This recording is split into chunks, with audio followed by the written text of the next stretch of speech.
Bienvenue à vous si vous nous rejoignez dans Paris Direct. C'est l'heure du Buzz Média avec Karim Yaoui. Bonsoir Karim. Bonsoir Raphaël. Et on commence évidemment avec l'événement qui est en train de se dérouler actuellement, l'allocution télévisée de Nicolas Sarkozy. Alors cette émission a fait énormément couler d'encre et elle a fait beaucoup parler sur les réseaux sociaux et même au-delà parce que les conditions de cette émission étaient particulières, très encadrées par l'Élysée au niveau de l'organisation, au niveau de la production.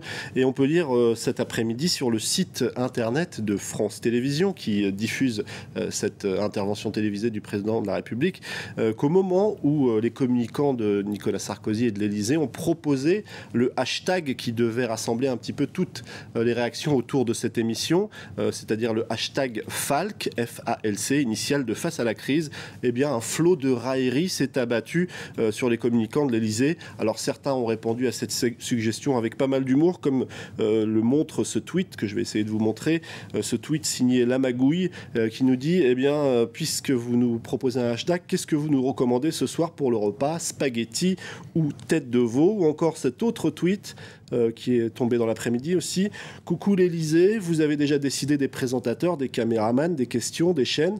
Laissez-nous au moins décider du hashtag. Donc ces réactions, c'est évidemment lié à cette organisation bien particulière ce soir. Alors ce qui divise également, ce sont les interprétations au sommet européen d'hier. Visiblement à droite et à gauche, on n'en tire pas les mêmes enseignements. Alors c'était un petit peu prévisible. Du côté du Nouvel Observateur, on peut lire que la droite applaudit et que la gauche craint l'ombre chinoise. Alors je vais vous expliquer un peu tout ça. Alors du côté de l'UMP, évidemment, il y a des réactions très positives, comme celle de Jean-François Copé, qui dit que la zone euro a fait un pas décisif vers le sauvetage de la Grèce, de la zone euro et aussi de tout le système financier. Rachida Dati, elle, ne tarit pas d'éloges pour le président de la République. Les Français peuvent être très fiers d'être dirigés par un président qui s'engage au quotidien pour les protéger. Alors au passage, la droite en profite pour égratigner... Pas sur le Premier ministre, j'imagine. Non, pas vraiment sur le Premier ministre. Peut-être qu'elle cherche des appuis en ce moment, Rachida Dati. En tout cas, on en profite aussi pour égratigner au passage François Hollande. Alors, après le sommet de l'UMP, on souligne l'inexpérience de Hollande, explique Le Monde. Apparemment, Nicolas Sarkozy aurait ironisé de cette manière. On ne peut pas reprocher à François Hollande de ne pas connaître le fonctionnement d'un Conseil européen, étant donné qu'il n'a pas eu l'occasion d'y participer. Alors, dans cette affaire, Nicolas Sarkozy a obtenu, on l'a vu, que le Fonds de stabilité financière soit considérablement renforcé grâce à l'aide d'autres pays, notamment la Chine, qui a été citée à plusieurs reprises, et c'est ce qui inquiète la gauche, qui craint que l'Europe ne devienne sino-dépendante. Alors je vais vous montrer ce tweet d'un partisan de François Hollande, qui s'appelle Romain Pigenel, et en fait sur ce tweet on a un lien vers une page Dailymotion d'un film de 1974 signé Jean-Yann. Pour Romain Pigenel, ce film est carrément visionnaire, puisqu'il raconte que les Chinois débarquent en France, ça s'appelle les Chinois à Paris, et qu'ils décident de réformer la France à leur sauce. Alors, on n'en est pas là, mais évidemment, c'était une petite pointe d'humour pour montrer qu'on en parle pas mal du côté... Heureusement que ça ne vient pas d'un soutien de l'UMP, voire même plus à droite, parce qu'on aurait taxé ça de racisme. Certains préfèrent néanmoins rester prudents, Karim, même avec cet accord, tout n'est pas gagné. Alors, je vais vous montrer ce blog qui est abrité par Libération, un blog qui s'appelle, je vais vous dire son nom, je ne me rappelle plus, c'est un blog qui s'intitule Résultats d'exploitation et qui est tenu par un directeur financier d'une PME.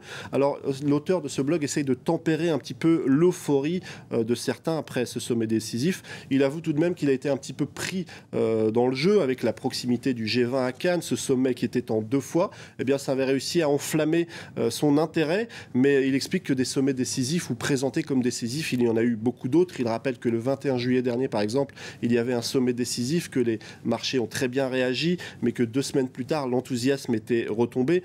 Mais tout de même, il souligne que celui-ci va permettre de gagner du temps, de parer au plus pressé, mais que des sommets, ce n'est pas ça qui vont faire avancer l'Europe à grands pas. Il faudra bien plus que cela. Il souligne aussi qu'en Grèce, la population se sent sous tutelle, qu'en Italie, Berlusconi a le sentiment d'avoir été humilié, et que tout ça est bien dangereux parce que c'est peut-être la porte ouverte à certains discours populistes. Et un des hommes clés de ce sommet, Silvio Berlusconi, a encore eu l'occasion de se faire remarquer. Alors, c'est à la une de pas mal de journaux italiens, mais on en parle aussi dans les médias français. Chassé le naturel, il revient au galop. Silvio Berlusconi s'est encore fait remarquer, et pas parce qu'il aurait été très convaincant sur la crise pendant le sommet. Donc la presse italienne en parle, et une partie des médias français aussi.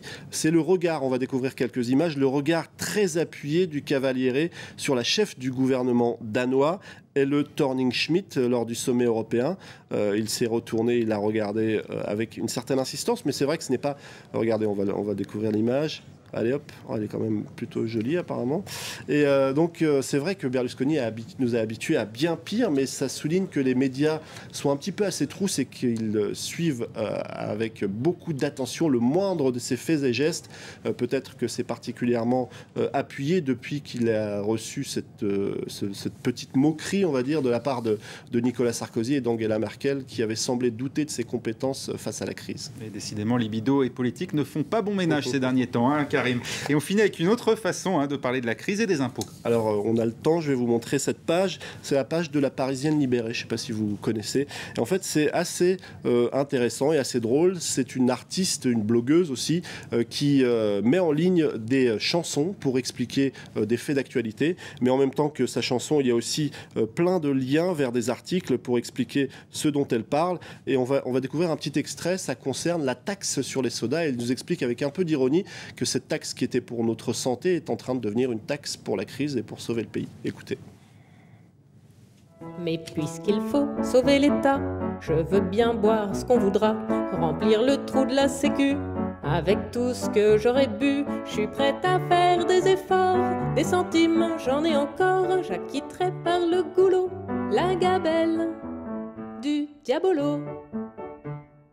C'est la raison pour laquelle les 210 millions d'exonérations de charges sur les entreprises agricoles seront financées grâce au produit de la taxe sur les boissons sucrées.